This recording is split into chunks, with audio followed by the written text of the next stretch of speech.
Hello friends, welcome back to my YouTube channel agri service. तो friends, आशा करता हूं कि आप लोग अच्छे होंगे और अच्छे से अपनी पढ़ाई को कर रहे होंगे। तो फ्रेंड्स, आज हम लोग बात करेंगे क्रॉपिंग इंटेंसिटी की। इससे पहले हमने मैथमेटिकल कैलकुलेशन में बहुत सारे आपके टॉपिक्स कवर कर रखे हैं, जैसे fertiliser dose, delta duty and base period and rotational intensity and so on. तो आज हम लोग जो बात करेंगे वो होगी क्रॉपिंग इंटेंसिटी पर। तो सबसे पहले क्रॉपिंग इंटेंसिटी होती क्या है? तो क्रॉपिंग इंटेंसिटी जो आपकी होती है वह परसेंटेज एरिया होता है जो कि एक साल में एक से अधिक बार उगाया गया हो। It indicates the percentage area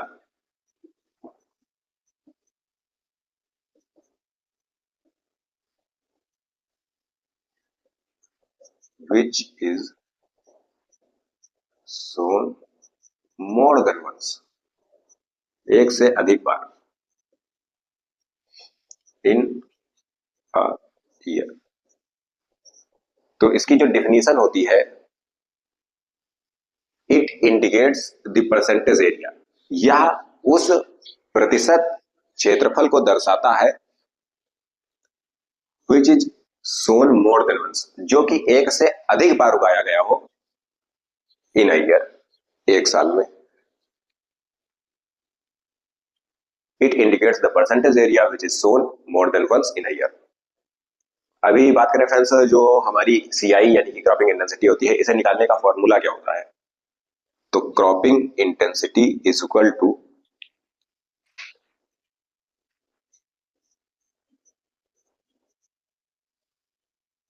total cropped area, जिसे हम ग्रॉस क्रॉप्ड एरिया भी कहते हैं, जीसीए। वही लिख देता हूं क्योंकि ज्यादातर बुक्स में आपको ग्रॉस क्रॉप्ड एरिया ही मिलेगा, अपॉन नेट कल्टीवेटेड एरिया।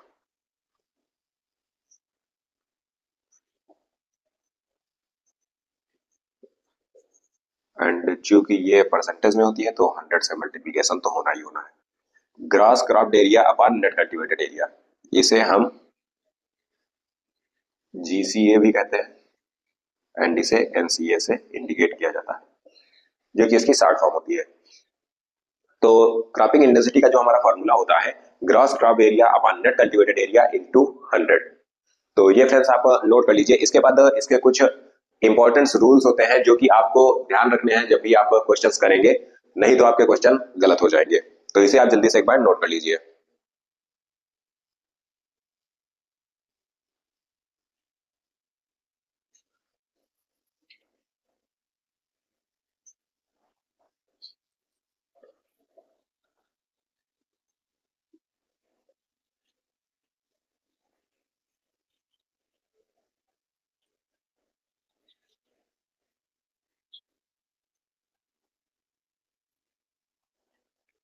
अभी बात करें रूल्स की जो आपको ध्यान में रखने हैं।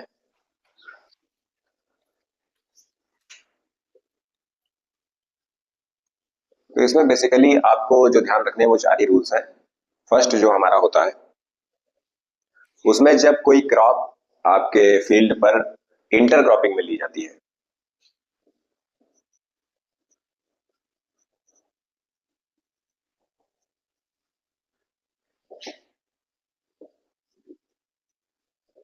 Considered only one crop.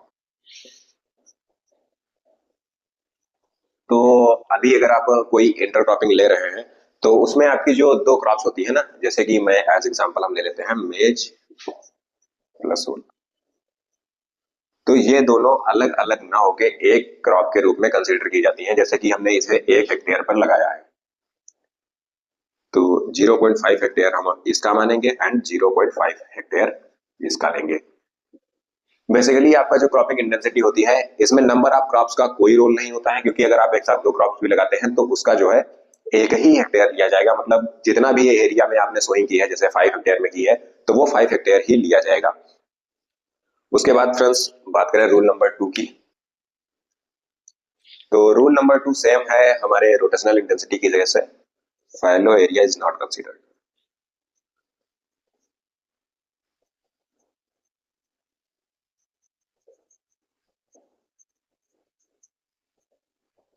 तो फैलो एरिया फ्रेंड्स यहाँ पर कैसे कंसीडर किया भी नहीं जा सकता, क्योंकि हम बात कर रहे हैं कि जितना एरिया हमने सोइंग की है, तो अगर हमने सोइंग की ही नहीं उसे फैलो छेड़ दिया तो वो तो कंसीडर यहाँ होगा ही नहीं। तो ये सब चीजें आपको थोड़ा सा ध्यान रखनी है।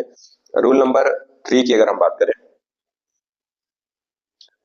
तो अगर आपका कोई जो रोटेशन आप यूज कर रहे हैं उसके अगर ड्यूरेशन 1 साल से अधिक है, तो जितना भी ड्यूरेशन होगा उसे मल्टीप्लाई किया जाएगा आपका, जो भी आपका होगा net sown area.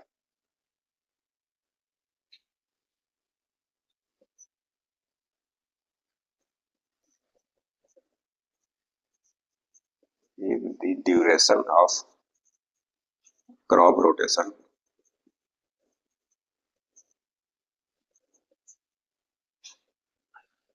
is more than 1 year, more than 1 year। तो इसे आपका मल्टीप्लाई किया जाएगा, जो भी आपके पास गिवन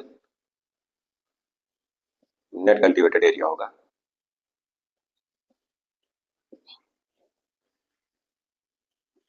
इनटू ड्यूरेशन से।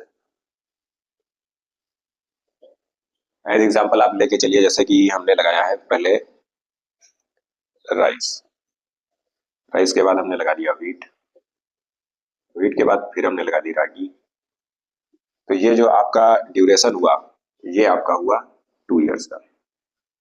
एंड यही हम मान लेते हैं कि इसका जो एनसीए था हमारा net cultivable net cultivated area, ये हम ले लेते हैं 2 हेक्टेयर। तो अभी जो इसका नेट कल्टीवेटेड एरिया होगा, क्योंकि ये 2 साल का रोटेशन था, मतलब आपने 2 साल तक ये फसलें उगाई हैं, एंड जो आपका नेट कल्टीवेटेड एरिया था वो था 2 हेक्टेयर, तो वो आपका हो जाएगा। तो जो नया आपका एनसीए निकलेगा वो तो आपका पहले से गिवन था, वो 2 × 2 = 4 हेक्टेयर हो जाएगा। तो ये रूल्स आप एक बार नोट कर लीजिए, उसके बाद मैं आपको चौथा रूल बता के फिर हम इसके क्वेश्चंस स्टार्ट करेंगे।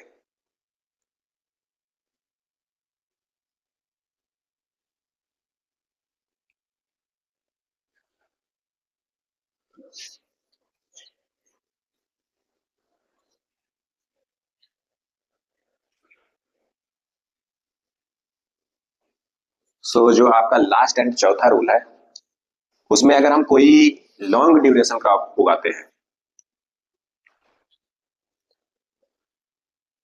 अगर हम कोई इसमें लॉन्ग ड्यूरेशन क्रॉप उगाते हैं, तो उसमें जो हमारा खरीफ एंड रबी सीजन है वो अलग अलग कंसीडर ना करके एक ही क्रॉप के रूप में हम एक ही ईयर में कंसीडर करते हैं। For long duration crop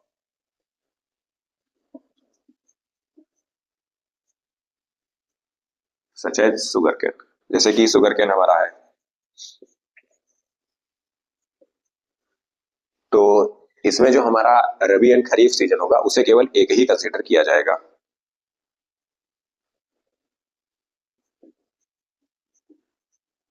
the cropped area considered only once. जैसे कि अदर केसेस में आपका होता था कि आप 2 सीजन में 2 फसलें उगा लेते थे, तो वहां पर ग्रॉस क्रॉप एरिया जो आपका होता था वो मल्टीप्लाई हो जाता था। बट इस केस में आपकी क्रॉप तो लगी है आपके फील्ड पर, बट वो एक ही क्रॉप है, इसलिए यहाँ पर केवल एक ही कंसीडर किया जाएगा। तो इसमें जो आपका हो जाएगा वो खरीफ एंड रबी सीजन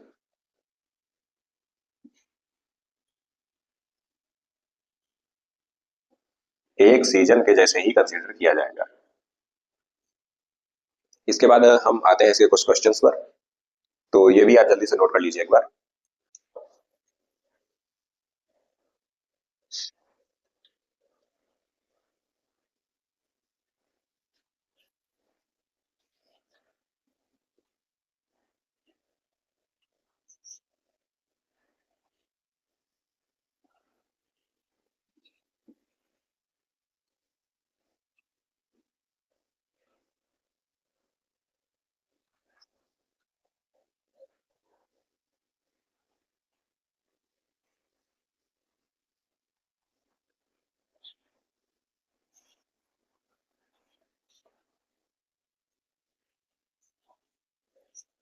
तो अभी हम बात करते हैं इसके न्यूमेरिकल्स की। तो फर्स्ट न्यूमेरिकल हम लेके चलते हैं। मान लीजिए कोई एक फार्मर है, एक फार्मर है जिसके पास 2 हेक्टेयर जमीन है, 2 हेक्टेयर लैंड है उसके पास, एंड उस पे उसने रोटेशन लिया है राइस एंड व्हीट का।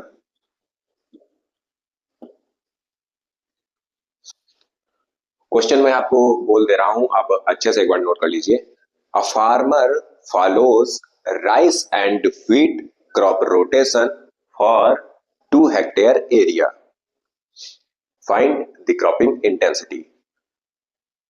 Find the cropping intensity. तो हमारा जो एक फार्मर है उसके पास 2 हेक्टेयर लैंड है, एंड उसने जो रोटेशन फॉलो किया है वो किया है राइस एंड व्हीट का। अब हमें इसकी क्रॉपिंग इंटेंसिटी निकालनी है। तो इसमें जो आपका फार्मर है किसान, उसके पास जो एरिया है वो है आपका 2 हेक्टेयर। तो आपका ये हो जाएगा net cultivated area, area 2 hectare. Net cultivated area आपको पहले से दे रखा है कि आपके फार्मर के पास कितनी जमीन है जिस पर वह खेती करने वाला है या जिस पर वह अपना क्रॉप रोटेशन लेने वाला है, वही आपका नेट सोन एरिया हो जाएगा। अभी बात करें आपको ग्रास क्रॉप्ड एरिया कैसे निकालना है। तो ग्रास क्रॉप्ड एरिया के लिए आपको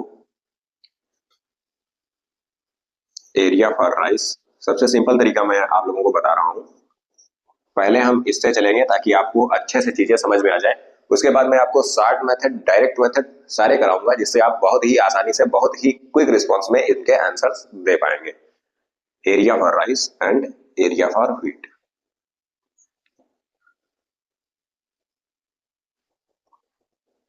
तो 2 हेक्टेयर हमारे पास टोटल लैंड है, एंड उस पर हम राइस उगा रहे हैं। तो हमारे पास 2 हेक्टेयर लैंड थी, उस पर हमने राइस उगाया, तो इसका जो राइस का हमारा एरिया हो जाएगा वह भी 2 हेक्टेयर हो जाएगा। एंड उसके बाद जो हमारे रोटेशन में नेक्स्ट क्रॉप थी व्हीट, व्हीट को भी हमने उसी लैंड पे लगाया है, एक ही साल के ड्यूरेशन में लगाया है, तो ये भी हमारी हो जाएगी 2 हेक्टेयर। तो यहां पर जो हमारा ग्रास क्रॉप्ड एरिया निकलेगा, gross cropped area is equal to 2 + 2 = 4 hectare. तो अभी हमारा नेट कल्टीवेटेड एरिया भी आ चुका है एंड ग्रॉस क्रॉप्ड एरिया भी आ चुका है। अब हमें डायरेक्टली इसे अपने फॉर्मूले में पुट कर देना है एंड हमारा आंसर अच्छे से निकल आएगा। तो CI जो हमारा फॉर्मूला था, cropping intensity is equal to gross cropped area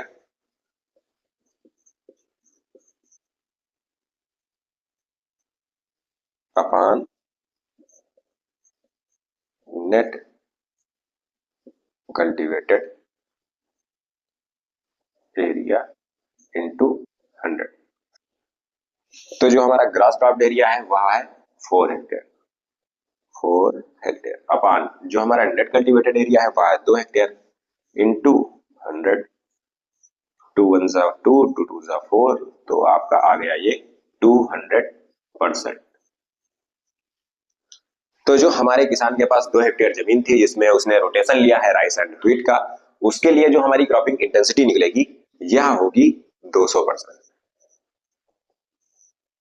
इस क्वेश्चन को आप अच्छे से नोट कर लीजिए। उसके बाद मैं आपको एक और चीज बताता हूं जो मुझे शायद स्टार्टिंग में ही क्रॉपिंग इंटेंसिटी के टाइम बता देनी चाहिए थी। तो पहले आप इसे नोट कर लीजिए।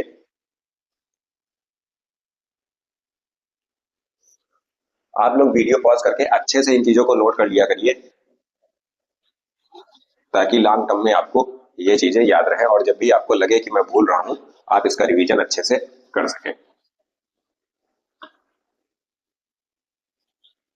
तो मान लीजिए अभी हमने तो निकाला कि हमारी क्रॉपिंग इंटेंसिटी कितनी थी, सॉरी कितनी है, क्योंकि हमारे पास एरिया भी दिया था एंड रोटेशन भी दिया था। जब जब ये दोनों चीजें आपको दी होंगी तो आप बहुत ही आसानी से इसे निकाल सकते हैं।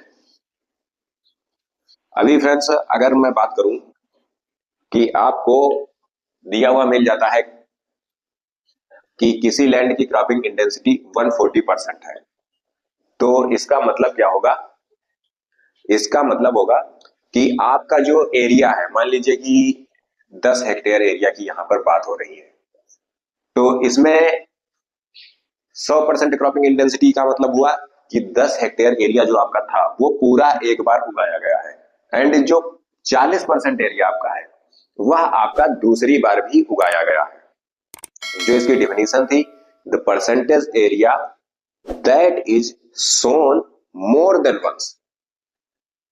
तो 100% तो हमारा एक बार हो गया, एंड 40% एरिया हमारा दोबारा से यूज किया गया है, सो मोर देन वंस।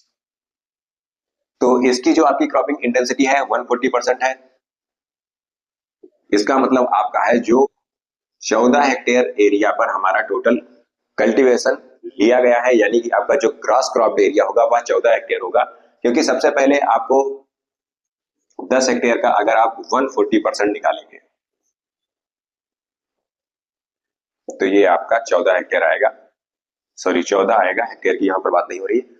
तो जो 100% था, यानी कि 10 हेक्टेयर हमने पहले लिया था, फिर 40% हमने दोबारा लिया, यानी कि 4 हेक्टेयर हमने दोबारा लिया, तो इसका मतलब हो गया आपका 14 हेक्टेयर। यहीं पर अगर आपकी क्रॉपिंग इंटेंसिटी 200% दी गई होती तो 200% यह इंडिकेट करता कि आपका जो टोटल स्टोन एरिया था, जो आपके पास नेट कल्टीवेटेड एरिया था, वह पूरा का पूरा 2 बार उगाया गया है, तभी इसकी क्रॉपिंग इंटेंसिटी 200 आई है।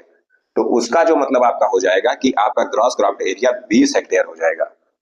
तो ये चीज आपको थोड़ी सी ध्यान रखनी है, क्योंकि ये बहुत ही ज्यादा इंपॉर्टेंट है।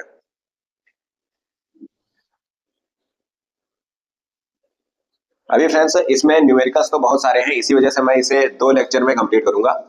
तो मैं आपको एक और न्यूमेरिकल करा दे रहा हूं, उसके बाद हम नेक्स्ट क्लास में अच्छे से 5-6 न्यूमेरिकल्स और करेंगे, जिससे आपका अच्छे से रिवीजन हो जाए।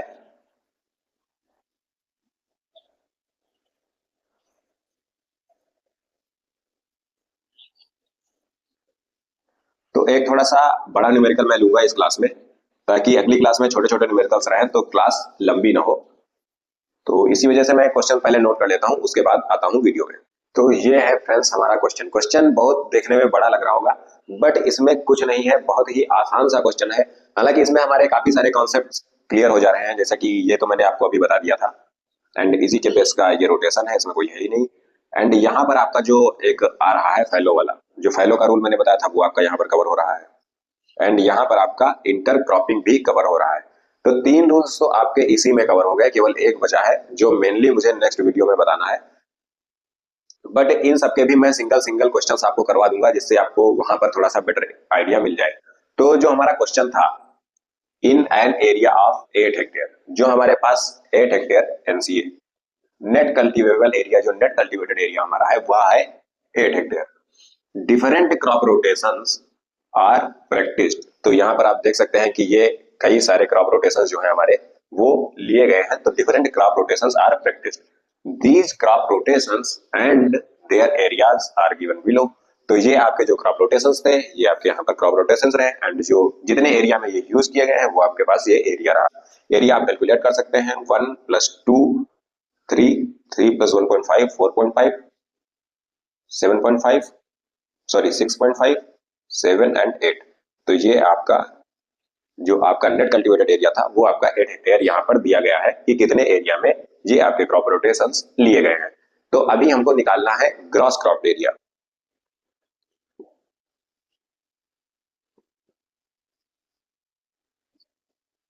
Gross crop area, so net cultivated area हमारा निकल गया, अब हमको निकालना है ग्रॉस क्रॉप एरिया। तो अभी मैंने आपको पिछले क्वेश्चन में बताया था, यहाँ पर 1 हेक्टेयर एरिया जो है हमारा यह 1 साल के लिए दिया गया है, एंड जो हमारा राइस एंड व्हीट का क्रॉप रोटेशन है वो 1 साल का ही है। तो यानी कि आपका 1 हेक्टेयर पर राइस लगा हुआ है एंड 1 हेक्टेयर पर व्हीट लगाया जाएगा। अगर आपके पास 1 हेक्टेयर जमीन है एंड आप फार्मर हैं एंड आप 1 साल में 2 फसलें ले रहे हैं, जाहिर सी बात है लेंगे ही रोटेशन में। तो आपने पहली बार में जो लगाया राइस लगाया, खरीफ सीजन शुरू हो रहा है तो सबसे पहले आपने राइस लगाया, उसके बाद आपने व्हीट लगा दिया। तो आपने 1 साल में उस पर 2 बार कल्टीवेशन ले लिया, यानी कि आपने 1 हेक्टेयर भूमि तो आपके पास थी, बट उस पर आपने कल्टीवेशन लिया 2 हेक्टेयर का। तो वही यहाँ पर कॉन्सेप्ट लग रहा है, जो कि मैंने पहले भी आपको बताया था। तो अगर आपको ना समझ में आया हो तो यहाँ पर आप दोबारा से देख लीजिए। तो राइस हमारा जो है 1 हेक्टेयर पे लगा है एंड व्हीट भी हमारा 1 हेक्टेयर पे लगा है। तो जो पहले क्रॉप रोटेशन का हमारा ग्रॉस क्रॉप एरिया हो जाएगा वो हो जाएगा 2 हेक्टेयर। उसके बाद हम बात करें सेकंड, मेज एंड ग्राम। तो मेज हमारा ये जो है 2 हेक्टेयर पे लगा है एंड ग्राम भी 2 हेक्टेयर पे लगा है। ठीक है, क्योंकि यहां पर जो हमारा इस क्रॉप रोटेशन के लिए जो हमें एरिया दिया गया था वो 2 हेक्टेयर दिया गया था, तो इसको जो हम ऐड करेंगे तो 2 हेक्टेयर मेज के लिए, 2 हेक्टेयर ग्राम के लिए, ये हो जाएगा आपका 4 हेक्टेयर। उसी के साथ अगर बात करें पर्ल मिलेट एंड फैलो, तो ये 1.5 हेक्टेयर हमें दिया गया था। तो फैलो हम कंसीडर करते नहीं है, तो इसका जो हमारा 1.5 हो जाएगा। इसे आप ऐसे लिख लीजिए, आपको हो सकता है ज्यादा समझ में आ जाए। 1 + 1 = 2 हेक्टेयर एंड यहाँ पर जो हमारे पास था 2 + 2, ये 2 हेक्टेयर हमारा था मेज का, 2 हेक्टेयर था ग्राम का, हो गया 4 हेक्टेयर। यहाँ पर अगर बात करें पर्ल मिलेट का, तो हमें ये 1.5 मिल रहा है, बट उसके बाद हमने फैलो लिया है, फैलो पर हमारी कोई क्रॉप तो लगी नहीं, तो वो आपका 0 कंसीडर किया जाएगा, तो ये आपका हो जाएगा 1.5 हेक्टेयर। उसी के बाद अब अगर हम बात करें मेज प्लस उर्द, जो मैंने आपको अभी इंटरक्रॉपिंग में बताया था, तो मेज प्लस उर्द जो आपका था ये हमारा 2 हेक्टेयर के लिए है। तो मेज प्लस उर्द आपको 1-1 हेक्टेयर कंसीडर करना है। 1 हेक्टेयर पे मान लीजिए हम मेज लगी है, या 1 हेक्टेयर पर उर्द, या तो फिर आप डायरेक्ट एक क्रॉपिंग, सॉरी, आप जो आपकी इंटरक्रॉपिंग है उसे आप डायरेक्ट आपके नेट कल्टीवेटेड एरिया के बराबर मान सकते हैं, क्योंकि आफ्टर ऑल उसका आंसर वही होगा, आपका 1 + 1 2 हो जाएगा एंड मस्टर्ड का 2 हो जाएगा। 1 + 1 + 2 = 4 हेक्टेयर। इसके बाद हम बात करें सोरगम एंड व्हीट की, तो ये हमारा लिया गया है 0.5 हेक्टेयर पर। तो 0.5 + 0.5 = 1 हेक्टेयर। अभी हमारा फैलो है एंड लिनसीड प्लस ग्राम है। तो यहाँ पर अगर बात करें तो फैलो तो हमारा ये 0 कंसीडर किया जाएगा, उसके बाद लिनसीड जो हमारा होगा ये 0.5 एंड ग्राम भी आपका 0.5 कंसीडर किया जाएगा। या तो आप इन दोनों को मिलाकर एक डायरेक्टली कंसीडर कर सकते हैं। तो ये जो हमारा हो जाएगा 0 + 0.5 + 0.5 = 1। अब हम इन सबका टोटल ले लेंगे एंड जो हमारा आएगा वह हमारा हो जाएगा ग्रॉस कल्टीवेटेड एरिया। तो 2 हेक्टेयर, 4 हेक्टेयर, 1.5 हेक्टेयर, 4 हेक्टेयर, 1 4 2 6, 6 4 10, 2 12, 13, 13.5। तो यहाँ पर हमारा GCA भी निकल चुका है, ग्रॉस क्रॉप्ड एरिया। तो अब हमें इसमें क्रॉपिंग इंटेंसिटी में, आप इसे जल्दी से एक बार नोट कर लीजिए।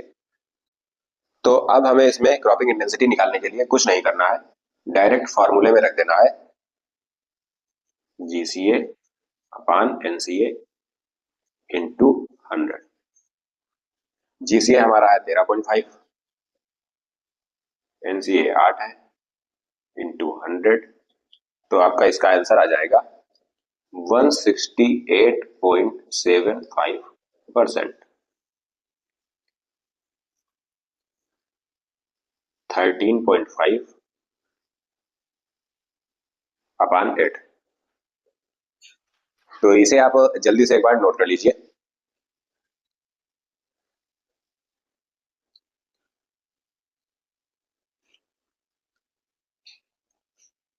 तो ये क्वेश्चन आपको देखने में बहुत बड़ा लग रहा था, बट जब हमने इसे सॉल्व किया तो हमारे पास क्रॉप रोटेशंस दिए थे, हमारे पास एरिया दिया था, उससे हमने ग्रॉस क्रॉप एरिया निकाल लिया।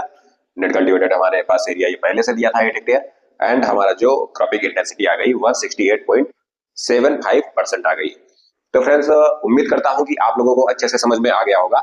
अगर ना समझ में आया हो तो आप हमें कमेंट बॉक्स में बता दीजिएगा।